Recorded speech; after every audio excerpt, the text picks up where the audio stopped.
pessoal do Clube da História, hoje nós vamos conversar com uma mulher que é nota 10, que é a Susana Veiga.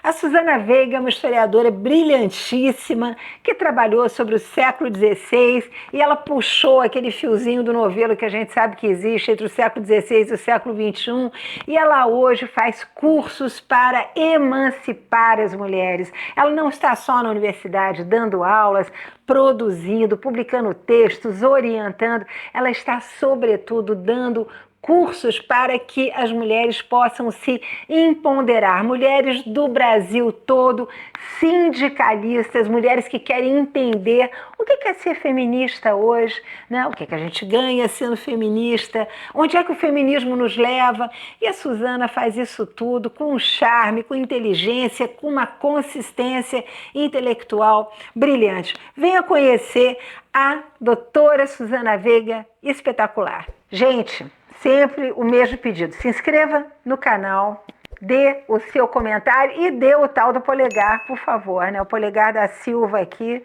todo mundo aí no Clube da História.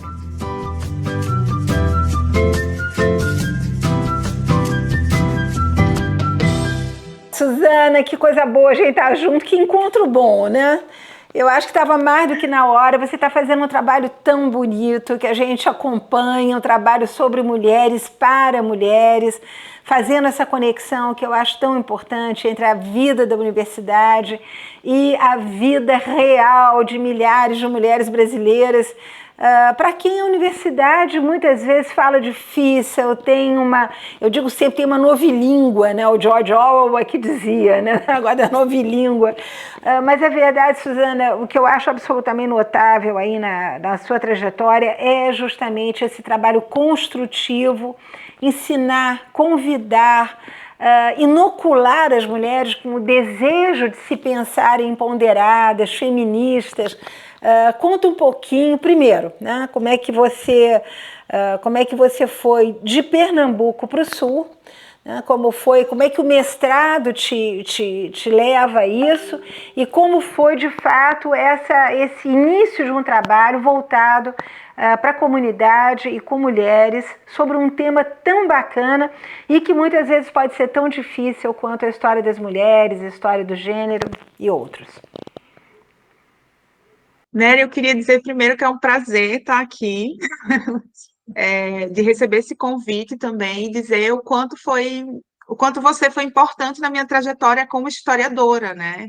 Então, foi uma grande influência e acho que você falou num ponto fundamental, que é isso da gente meio que traduzir essa nova língua, né? Adorei esse termo que você usou, ah, porque eu acho que a universidade, tudo que a gente produz ali dentro, tem uma obrigação social, né? Da gente trazer essas pesquisas para que as pessoas entendam, né? Eu acho que é meio que uma responsabilidade que o historiador tem, que o pesquisador tem, e eu acho que você faz isso maravilhosamente. Então, isso foi uma das grandes influências, na verdade, para eu ir para a história das mulheres também, e para que eu pensasse em como seria para divulgar isso, né? Eu vim de uma área do Recife, que é uma cidade na região metropolitana, que é Camaragibe, né? De uma família que eu sou a primeira pessoa que entrou na universidade, então eu também me senti como parte dessa proposta de popularizar mesmo a história, né? De fazer da história uma ferramenta, e porque as mulheres da minha família sempre foram uma grande influência para mim, né? Então, desde o mestrado e depois no doutorado, quando eu estudei História das Mulheres, né? Focando ali em Pernambuco, e eu pensei em como eu poderia divulgar isso. E Ótimo. aí, quando eu estava finalizando o meu doutorado, foi quando estourou a pandemia, né? Estava finalizando ele assim que tudo fechou. Eu, inclusive, fiz a defesa, acabei fazendo online, né? Por causa de toda a situação da pandemia. E depois disso eu fiquei pensando, tá, e agora? O que é que eu faço, né? Como eu vou divulgar o meu trabalho, né? Como o resultado dessas pesquisas vai chegar em mulheres? E foi aí que surgiu o meu primeiro trabalho, assim, voltado para essa questão de divulgação científica de uma linguagem mais acessível, né? Pois é, Suzana, eu Então, vou até fazer uma pequena nota de rodapé quando você fala em divulgação uhum, científica, porque eu me lembro que havia um preconceito enorme, né? Eu, quando saí da USP, no ano de 2001, se não me engano, eu me lembro que eu dizia claramente, olha, eu estou saindo porque eu quero fazer divulgação científica, eu acho que é um investimento necessário, eu acho que nós estamos fechados numa torre de marfim, eu acho que a produção, e eu faço questão, Suzana, de dizer sempre isso, quer dizer, a produção de milhares de colegas nossos em departamentos espalhados pelo Brasil, é uma produção linda, né? São assuntos maravilhosos, são pesquisas sérias, mas havia o maior preconceito contra essa palavra divulgação científica. Você também teve que enfrentar isso? Como é que bastante. Eu acho que muito, né? E porque parece que o historiador, quando ele quer popularizar, não é esvaziar o que a gente faz, não é retirar a qualidade do trabalho de pesquisa, não é retirar a qualidade da dedicação, das horas de leitura que a gente passa, né? Mas é tornar essa linguagem acessível, né? E isso eu acredito que seja a verdadeira forma do conhecimento, né? Porque você tem comprometimento com o que você está trazendo, mas ao mesmo tempo você leva aquilo numa linguagem que as pessoas possam entender, né? Senão a gente está só fazendo aquilo de ficar rezando a missa para o padre, né? Então, só discutindo entre os nossos, né? Eu não acredito nisso, eu acredito que e isso que você fala da torre de cristal, né? Esse conhecimento encastelado, a quem serve, né? Então, eu acho que eu enfrentei muito isso durante não só essa questão, mas quando eu comecei a estudar a história das mulheres, a minha pesquisa ela é voltada para o século XVI, né, Mary? Então, assim, disseram, não tem fonte, você não vai conseguir fazer nada. Né? é, Então, passei muito por isso, né, de gente desacreditar, assim, de querer me ensinar na hora que eu estava apresentando o meu trabalho, apresentando as fontes que eu levantei, né, a revisão que eu fiz em muitos trabalhos, assim, e as pessoas dizendo, não, mas isso não existe, né, não tem fonte para esse período, mas de onde você está tirando isso, né? Então, foi bem complicado, assim, foi uma trajetória bem difícil nesses termos, né, mas a de gente, a enfrentar gente, esses dois a preconceitos. gente encontra muita força, né, querida, naquilo que a gente vê sair dos arquivos, né? Eu digo sempre, quer dizer, não há nenhum tema que nos faça recuar. Não há nenhum tema, não há nenhuma interrogação para os documentos que a gente não consiga responder. O que eu acho é que as próprias linhas de pesquisa, muitas vezes, tentam aprisionar alunos e os próprios professores que têm que, obviamente, prestar contas para CNPq, CAPES e companhia, e invisibilizam não apenas os protagonistas, mas os próprios temas que a gente quer trabalhar. Verdade é essa, né? Concordo plenamente. Tem muito isso, né, dessas linhas ou dessas, os próprios, ah, não só os programas, mas os próprios perspectivas e grupos de trabalho que os professores estão ligados, né, às vezes aquilo, o que a gente propõe, né, que está lá no documento, que a gente tem acesso à fonte, né, que a gente tem esse aporte, digamos assim, e é cortado porque não interessa aos professores ou aquela equipe que está ali naquele programa, né? E eu acho que muitos pesquisadores têm enfrentado mesmo isso, né? E tido muita coragem de colocar temas que desafiam, que apresentam pessoas e grupos, né, políticos e sociais que desafiam essa lógica também, né? Agora, o que é genial, né, Suzana, é que além de você ter feito realmente uma tese pioneira, com documentação pioneira, que vai impactar todos os trabalhos de colônia, porque você vai puxar lá para trás, e eu me lembro sempre de um grande estudioso de história da arte, que fotografou todas as igrejas, engenhos do Nordeste, casas em pedaço, estou com o nome dele na ponta da língua, o Clarivaldo Prado Valadares, e o Clarivaldo Prado Valadares, ele dizia uma coisa que eu faço questão de repetir: o Brasil nasce no Nordeste. Quer dizer, se o Brasil nasce no Nordeste, os primeiros filhos, as primeiras filhas estão na documentação do século XVI nordestino, né? Então eu preciso realmente valorizar esse momento, quer dizer, não se fixar só, enfim, no momento das grandes revoltas, das grandes revoluções, em que o Nordeste, mais uma vez, também foi pioneiro, tanto na defesa do liberalismo, quanto da emancipação de Portugal, com imensos protagonistas, grandes momentos, fantásticos, né? Realmente, quando a gente se debruça sobre a história do Nordeste, a gente concorda com o Paul Vende que a história é um romance que aconteceu, porque no Nordeste esse romance é ainda mais fervilhante. Mas o que eu acho genial, para além da sua tese, dessa sua contribuição, é o clube de teoria e literatura feminista. Conta um pouquinho para a gente como é que ele nasce, em que circunstâncias, onde, e que sucesso isso, quanta gente, né, que está seguindo o clube, está fazendo parte do clube. Como é que você inventou isso? Conta aí. Essa é uma ótima pergunta. E eu acho que a gente também tem que se orgulhar do que a gente constrói, né, Mary? Lógico, querida. E eu acho muito orgulho do clube, porque ele veio de uma demanda. Quando eu comecei o curso de História das Mulheres, né, em 2020, em 2021, eu apresentei para elas várias teóricas, né, várias mulheres que trabalhavam a história das mulheres no Brasil, que trabalhavam a história das mulheres no mundo, né, como você, como a Michelle Perrot, né, e tantas outras historiadoras, né, que foram pioneiras nessas áreas, né.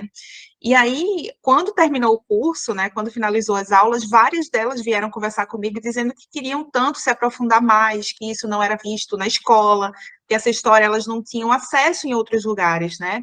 Então elas disseram, por que você não pensa numa coisa mais contínua, né? E foram muitas mulheres. Então eu disse, nossa, tem uma demanda muito grande de mulheres que não estão na academia, que não são historiadoras e nem trabalham com teoria feminista, mas querem aprender disso mais profundamente, né? E aí, em 2021, eu decidi lançar como um experimento, né? E o clube já vai no seu terceiro ano, e a gente está lendo alternadamente, né, teoria feminista e literatura escrita por mulheres, né? Maravilhoso, é.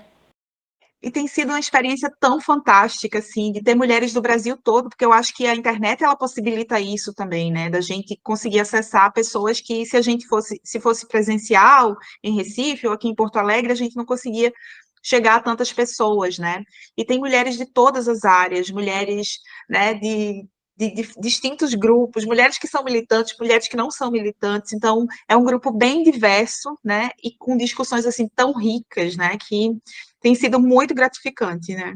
Eu acho que a grande vantagem desses cursos, se é que a gente consegue entregar alguma coisinha, é a gente aprender com essas vozes todas, né?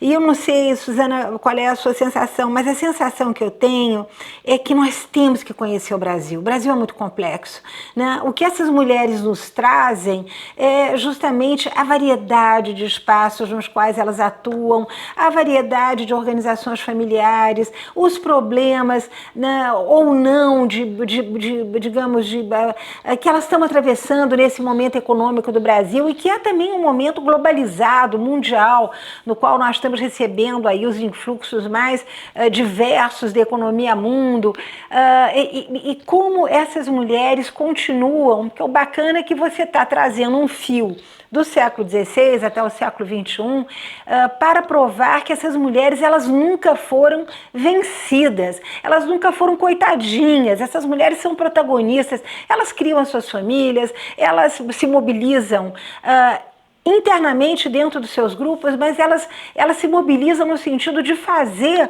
aquele movimento transclasse, porque elas passam para outro nível, elas educam os seus filhos para isso. Eu acho as mulheres brasileiras, e as mulheres de uma maneira geral, eu acho que nos países pobres, as mulheres, elas são realmente as máquinas de força do país, né? E eu acho que experimentos como o seu, que na realidade estão formando, estão empoderando as mulheres, né? O bacana vai ser você ver depois isso frutificar, como é que essas lideranças aparecem em determinados setores da economia, ou da sociedade, ou das comunidades. Você tem tido já resultados, Suzana? Acredito que sim, assim, eu tenho uma amiga, adorei que você falou dessa palavra empoderamento, né? Eu tenho uma amiga, Maria Carolina Medeiros, que ela fala que o que realmente empodera é o conhecimento, né? Só E eu acho que a gente exclusivamente. está cruzada, né, né, Mary? De Lógico. empoderar através do conhecimento, né? E um conhecimento que foi por tantos anos que as mulheres só conseguiam de forma clandestina, muitas vezes, né? Então, fazendo grupos ou dos conventos, né? Porque, como você disse, a gente nunca foi, nós nunca fomos, estivemos nesse lugar de silenciadas, né? De silenciosas, digamos assim. Tentaram nos silenciar, mas a gente sempre teve agência, né? Então, e uma das coisas que eu estou notando, que eu tenho notado assim nos grupos, é o quanto as mulheres têm transformados a partir do lugar que elas ocupam, né? Então, uma delas é um caso que eu sempre conto, porque ela fala que ela trabalha num banco, né? E ela me falou, assim, já no segundo ano do curso, ela disse: Olha, eu mudei completamente a forma como eu olhava o meu trabalho. Eu achava que no meu trabalho eu não podia transformar nada, né? Mas o meu trabalho ele parte de uma perspectiva muito machista, de sempre que a gente vai trabalhar com dinheiro, mesmo que a mulher chegue lá para falar do dinheiro dela, a gente trata com o homem, com o marido, né, ou com o responsável, digamos assim, né. E ela falou, depois que eu estou aprendendo mais sobre a história das mulheres, sobre a perspectiva, né, dessa teoria, eu trato diretamente com as mulheres, né, e o quanto isso muda a minha relação com elas também, né? Porque elas estão ali e elas falam, podem falar comigo do próprio dinheiro, dos próprios investimentos, né? Então eu não me dirijo mais à pessoa que está do lado dela, ao homem que está do lado dela, para poder falar sobre o dinheiro que é dela, na maioria das vezes, né? E assim, e são muitos os casos, né? Por exemplo, o meu trabalho com o sindicato, ele começou através dos cursos e do clube, né? Porque várias dessas mulheres que participaram do clube, faziam parte de sindicatos também, eu recebi o primeiro convite e depois isso se tornou uma parceria, né, para fazer esses trabalhos de formação. Então, assim, tem gerado muitos frutos, assim, né, com essas mulheres, né. Eu diria que são cursos de inspiração. Você está inspirando essas mulheres a desabrochar autoconhecimento, a perceberem que elas podem viver em redes, que a sororidade pode ser alguma coisa de palpável. Agora, Suzana, não sei se você concorda comigo ou não, mas a gente que está na universidade, a gente costuma associar conhecimento ao saber universitário, né? E eu hoje eu me desloco muito pelo Brasil, eu estou sempre em contato com pessoas de grupos diferentes, e o que mais me impressiona é que todo mundo tem conhecimento. Né? Pode não ser o conhecimento universitário, quer dizer, isso foi a primeira lição, foi a primeira rasteira que eu tomei quando eu saí da USP. Bom, nós temos o conhecimento, nós, professor. Bom, primeiro que o monopólio do conhecimento não está mais nas universidades, está no Google, né? Basta a gente abrir aí o pai dos burros e está aí tudo, a gente pode perguntar, tem as respostas, e depois vai cavar, vai atrás. Eu mesma, muitas vezes, as pesquisas nos meus livros, que são livros para grande público, eu já estou com uma dúvida rapidamente, vou ao Google. Mas o que eu aprendi estando com as pessoas, olhando no olho das pessoas e muitas vezes tendo tempo de conversar, de perguntar, é que todo mundo tem conhecimento, não é mesmo, Suzana? Às vezes as pessoas naquelas atividades as mais discretas, vamos chamá-las assim, né? As mais silenciosas, silenciadas, aquelas que não têm voz. Essas pessoas sabem tanto, é uma lição pra gente, eu acho.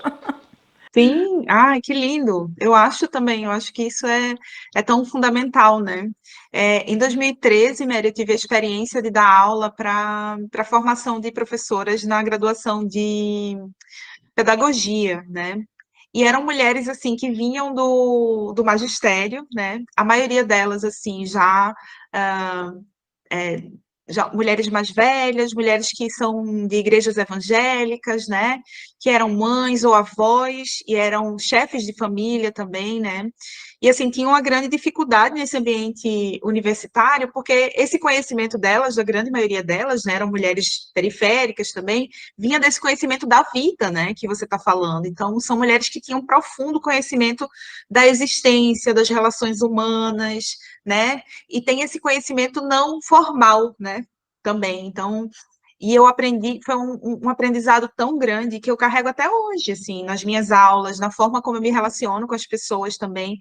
Então, que bonito isso também, né, que você Eu acho tem feito fundamental. isso pelo Brasil, né? Não, eu acho fundamental e acho que, volto a dizê-lo, que nós aprendemos mais com essas pessoas do que nós damos a elas. Podemos dar ali linhas mestras, é como eu disse a você, uma inspiração, né? Eu acho que uma pessoa jovem como você fazer um trabalho tão bonito desses, uma pessoa já na terceira idade, quarta idade como eu, que não quer desistir, que quer continuar trabalhando, que quer continuar...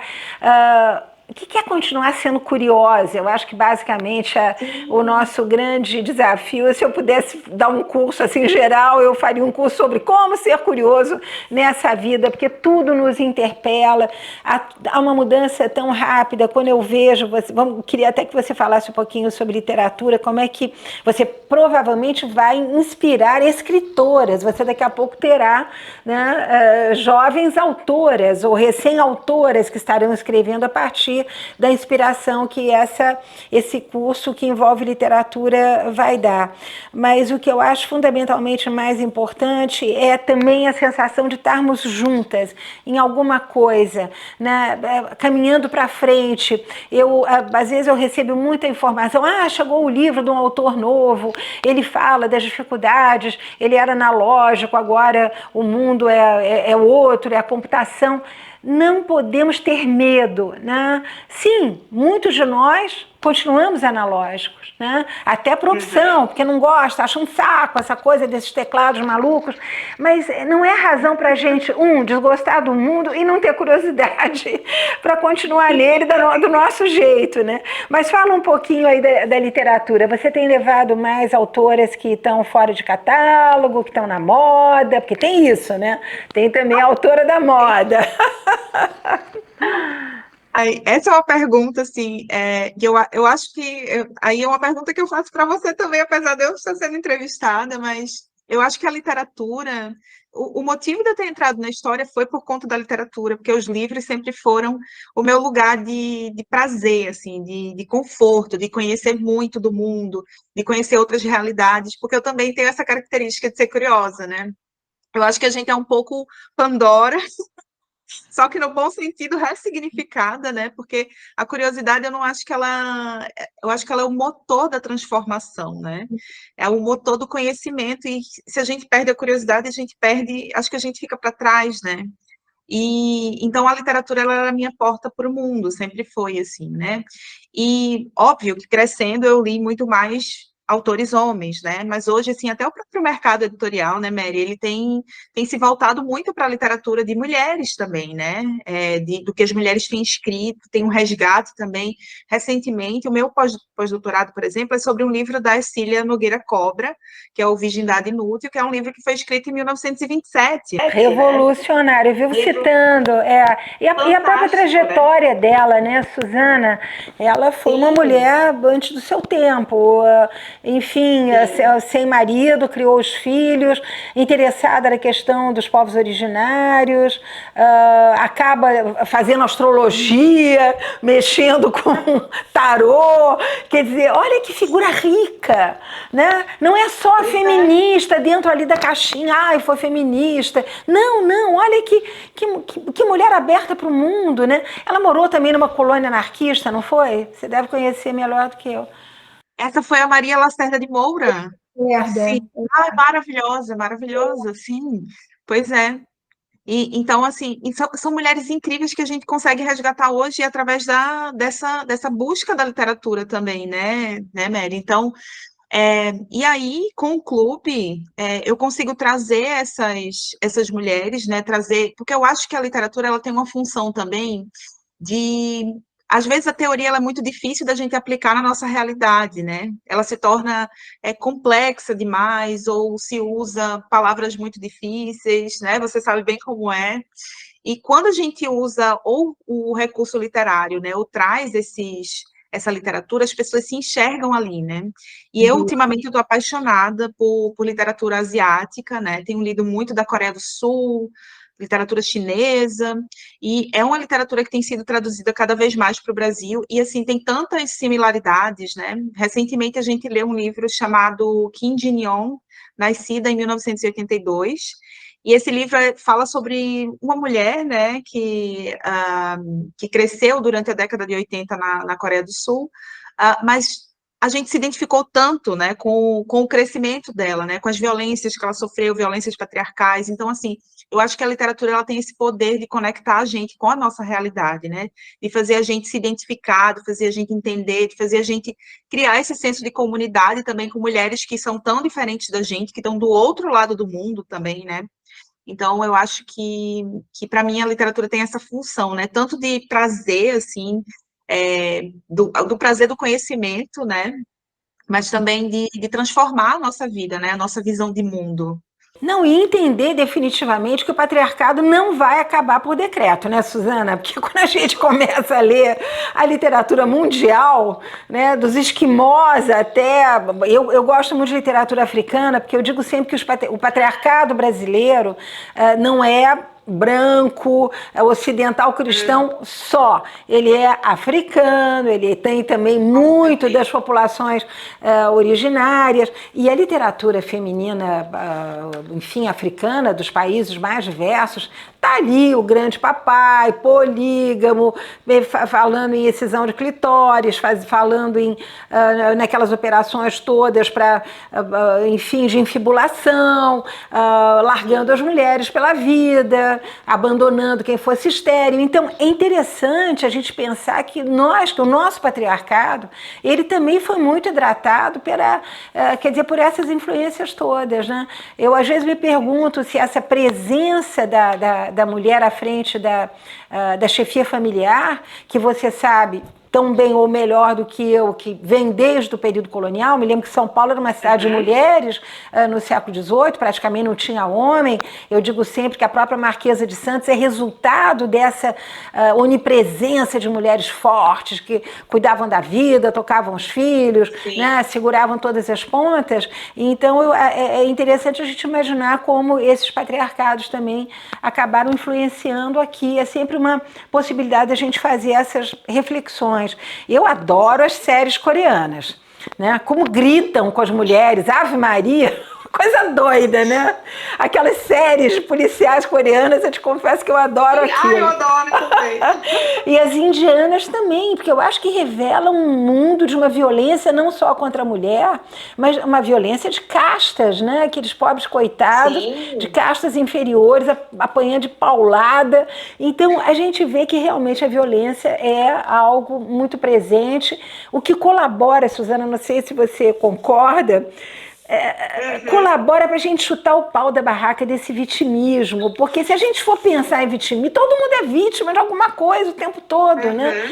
E eu acho que o legal é a gente pensar nessa vertente mais emancipatória, mais de como a mulher resiste, como ela reage, como ela engendra também vingança, como ela é capaz de se defender, né? Com as suas armas, com os seus conhecimentos, que são tão vários, múltiplos, né? Pois é. Ai, eu gosto muito dessa ideia, né? E por isso que eu adoro o conceito de agência também, né, Mary? Porque é isso, a gente é agente da história, né? Então, óbvio que existe, a gente sabe que existe uma estrutura, que existe o patriarcado, mas isso não pode ser um fator para a gente se colocar nesse lugar de, eu estou derrotada, né? Eu acho que isso não leva a gente a... Isso, na verdade, mulheres que estiveram em condições muito piores do que as nossas, que vieram antes de nós e que não deixaram de lutar e que não deixaram de encontrar esses meandros, né?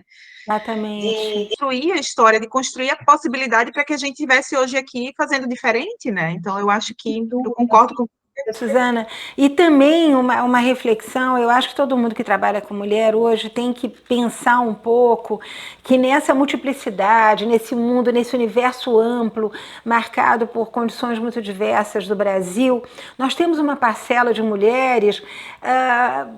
Eu acho até que a expressão conservador quer dizer que é alguém que conserva alguma coisa. Pode ser conservar uma tradição, pode conservar uma língua, não precisa ser necessariamente pejorativo nem ruim. Mas eu acho que tem mulheres que são agentes de atraso, né? E é preciso que a gente olhe para isso também, não de uma forma belicosa, porque eu acho que Eu digo sempre, se homens e mulheres não se ajudassem, nós estávamos lá nas cavernas até hoje. Né? O Homo sapiens teve que conversar com a mulher sapiens, e em vez de ficar naquele ranço negativo americano, mulher que odeia homem, odeia o pai, odeia o filho, odeia o Espírito Santo, odeia todo mundo, eu acho que nós temos que pensar nos aspectos de convergência. Aliás, há várias feministas que pensam nessa linha de pensar os pontos de contato e até olhar com uma certa paciência, com uma certa compaixão para essas mulheres que são realmente fruto do atraso do Brasil. Eu diria que estão mais linkadas a um certo atraso, né? E que esse atraso a gente deve tentar maneirar, deve tentar incorporar, deve tentar entender, né? Você que está falando com tantas mulheres. Eu acho que essa é uma questão super sensível, e eu acho que eu me alinho com você nessa perspectiva, porque, primeiro, eu vim da igreja, né? Eu tenho uma família que é muito religiosa, assim, então eu nasci, meus pais já estavam dentro da igreja, vinham de uma tradição de pessoas que estavam dentro da igreja evangélica, né? Sim. Que é uma igreja que a gente sabe no Brasil hoje como essa igreja ela tem esse peso nas questões políticas, né, nas questões de organização da própria sociedade, né, e como uma grande parte dessas mulheres também está ligada a esses setores, né, e particularmente, Mary, eu acho que a gente precisa estabelecer muito mais uma relação de dialética, de diálogo, Sem dúvida. escuta, do que de estar nessa posição, como você bem disse, belicosa, né? Eu acho que a gente precisa identificar quem são nossos inimigos e quem são as pessoas que discordam de nós. Porque é uma diferença muito grande, né, que existe. E eu acho que essas mulheres não são nossas inimigas, né? E eu tenho visto, por exemplo, a questão da lei da alienação parental, né? Eu tenho uma menina que está fazendo mentoria comigo, que ela está estudando isso, e é uma luta que mulheres, tanto desses setores mais conservadores, estão lutando, quanto mulheres feministas, né? Estão lutando conjuntamente. Então, assim, por que não procurar pontos em comum? Por que não procurar coexistir? Por que não procurar escutar, né? Porque eu acho que ambos os lados podem aprender, né? Não só a gente achar que nós estamos imbuídas da luz de uma verdade, né, universal, porque eu acho que isso que você falou também, a gente precisa estar sempre aberto à curiosidade, né, e ao entendimento, né? Então, eu acho que escutar essas mulheres também, né, é muito importante, porque a gente pode tanto aprender, mas a gente pode ter esse espaço de diálogo também, que pode possibilitar aqui uma visão diferente seja construída de forma conjunta, né? Concordo integralmente, concordo integralmente. Da onde essas pessoas falam, tentar entender da onde elas falam, né? Ouvi-las, escutá-las. Eu acho que você disse tudo, sabe? Eu tive muitos alunos evangélicos quando eu estava dando aula na Salgado de Oliveira, excelentes pessoas, maravilhosas. Tenho horror de quem joga o bebê fora com a água da bacia. Conheço a história do evangelismo aqui no período da ditadura, as ligações com os Estados Unidos. Eu realmente abomino, primeiro, radicalismos e qualquer ponto de partida que comece dizendo, bom, essa voz eu não quero ouvir. Isso realmente eu deixo para os radicais, que são vários e vários grupos, que eles percam o seu tempo, né? Só queria lembrar uma coisa para você, Suzana, que eu acho assim de grande importância. Na Constituinte de 88, a Constituinte de 88 reuniu mulheres da Arena ao PCdoB em torno de projetos para o Brasil. E eu acho que é isso que nós temos que fazer hoje, sabe? Sim. Nas nossas diferenças, nos nossos lugares de fala, naquilo que nós somos, né? Com carinho, com amor. Pode parecer um pouco patético estar falando essas palavras, mas eu acho que muda muito, né? Não acho. Né? Gentileza gera gentileza, já dizia o poeta. Querida, você tem aí o tempo para você falar como é que a gente entra em contato com você, como é que as pessoas podem te acionar, como é que elas chegam a você, chegam nos teus cursos. Então, hoje eu trabalho muito mais via Instagram, então é o meu arroba Suzana Veiga, e também tem o Instagram do próprio clube, né, que é @Clube Teoria Feminista, ontem e hoje, então tá OIH, Então, esses dois Instagrams você tem acesso tanto ao clube, né? E no meu pessoal tem lá, eu sempre divulgo os cursos que eu estou fazendo, né? Que são cursos de História das Mulheres. Todos os dias eu tento postar algumas coisas também que são resultados de pesquisa, porque a gente sempre está pesquisando, né? Então, tem o meu e-mail também, se alguém quiser entrar em contato pelo meu e-mail, que é susana_veiga@msn.com. Então, por esses dois meios, vocês conseguem entrar em contato também e conseguir acessar também as minhas pesquisas, né, e as divulgações de cursos que eu faço. Eu acho que, sobretudo, seus trabalhos escritos também, para eles serem citados, enfim, quem está produzindo aí sobre mulher, usar a sua tese, ela está onde? Em qual biblioteca? Né? Em Pernambuco? A tese está na biblioteca da Universidade Federal de Pernambuco, e a dissertação na tese da Universidade Federal Rural de Pernambuco, né? Porque eu fiz as duas em universidades diferentes. Maravilha.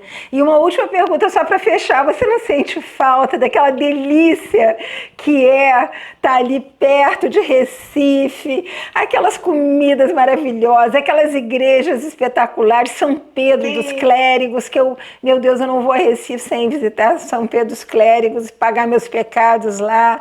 Que terra boa, né? Terra do meu santinho Gilberto Freire, que eu amo e adoro. Você sente falta? Só para terminar, conta um pouquinho. Sua família, de Olinda, eu adoro Olinda, né? Então, assim, faz muita falta as comidas, o coentro. O coentro na comida. É o tempero. E andar pelada, né? Porque aí você está coberto, o inverno está começando, nem fale. Olha, Susana, foi uma alegria, viu? Minha admiração sincera por você, pelo seu trabalho maravilhoso. Vamos divulgar olha, muito sucesso enfim, que tudo de bom te aconteça, muitas alegrias, muita saúde. Enfim, só coisas boas que é o que você merece. Isso, para todas nós. Muito obrigada pelo convite, foi um prazer estar aqui com você, te vendo, conversando com você, né? Que é uma inspiração para mim. Imagina. Então, muito obrigada. E até breve. Até breve. Beijão.